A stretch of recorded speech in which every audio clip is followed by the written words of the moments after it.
The Salem Witch Trials were a series of hearings and prosecutions of people accused of practicing witchcraft in colonial Massachusetts between February 1692 and May 1693.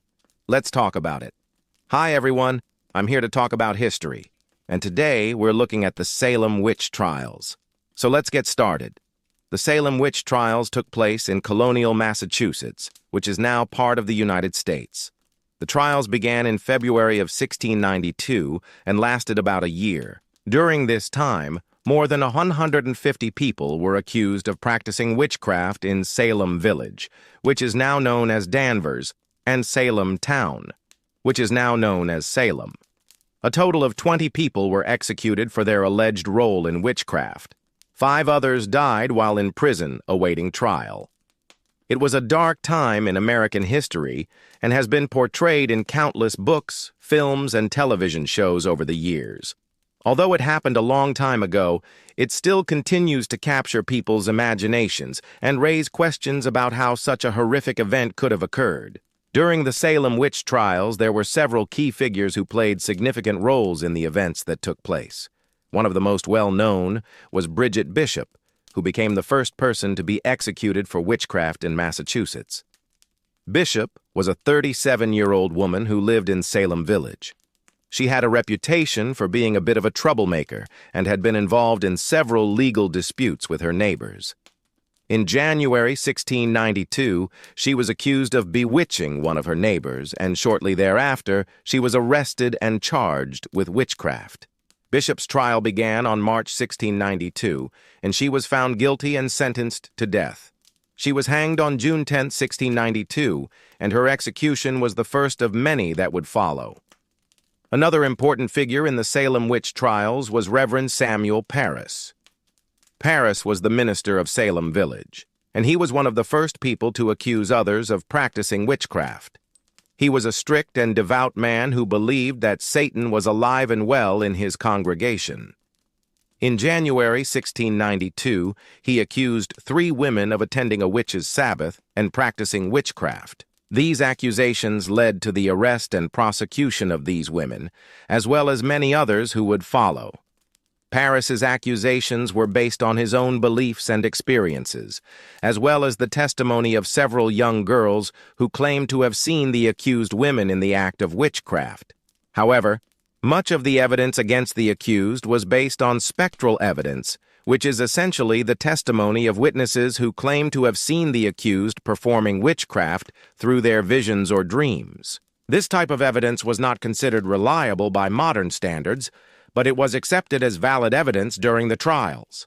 One of the most famous victims of the Salem Witch Trials was Reverend George Burroughs, who was one of the ministers that was accused of practicing witchcraft. Burroughs was a respected member of the community and a well-educated man. However, he was accused of witchcraft by several young girls, and he was subsequently arrested and charged. His trial began in August 1692, and he was found guilty and sentenced to death. Burroughs was hanged in September 1692, along with several others. Another victim of the Salem Witch Trials was Giles Corey, an elderly man who lived in Salem Village. He was a prominent member of the community and had served as a selectman, which is a type of local government official.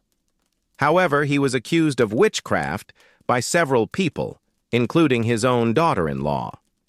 Corey refused to plead guilty or not guilty to the charges against him, and he was pressed to death in October 1692. This means that he was slowly crushed to death by heavy stones placed on his chest. Corey's death was particularly brutal and horrifying, and it remains one of the most disturbing aspects of the Salem Witch Trials. There were also several women who were accused of witchcraft during this time. One of the most well-known was Rebecca Nurse, who was a 67-year-old woman and a respected member of the community. She was accused of bewitching several young girls, and she was arrested and charged with witchcraft. Despite the lack of evidence against her, Nurse was found guilty and sentenced to death. She was hanged in July 1692. Another woman who was accused of witchcraft was Sarah Good, who was a poor and marginalized woman in Salem Village. She was accused of practicing witchcraft by several people, including Reverend Parris. Good was found guilty and sentenced to death, and she was hanged in September 1692. As I mentioned earlier, a total of 20 people were executed for their alleged role in witchcraft during the Salem Witch Trials. The last person to be executed was John Willard, who was hanged in September 1692. After the last execution, it became clear that the trials were beginning to lose support, and the executions came to an end. Following the conclusion of the trials, several things happened. In October 1692, the General Court of Massachusetts passed a law that provided for the release of those who had been accused and imprisoned for witchcraft. Many of those who had been accused and imprisoned were released, but some continued to face social stigma and discrimination. In 1697, the Massachusetts General Court officially ended the trials and ordered that all property seized from the accused be returned to them. Additionally, compensation was provided to the families of those who had been executed. Over time, the memory of the Salem Witch Trials has become a symbol of the dangers of mass hysteria, religious extremism, and the abuse of power. In the aftermath of the trials, there was a general decline in the popularity of witchcraft accusations in New England.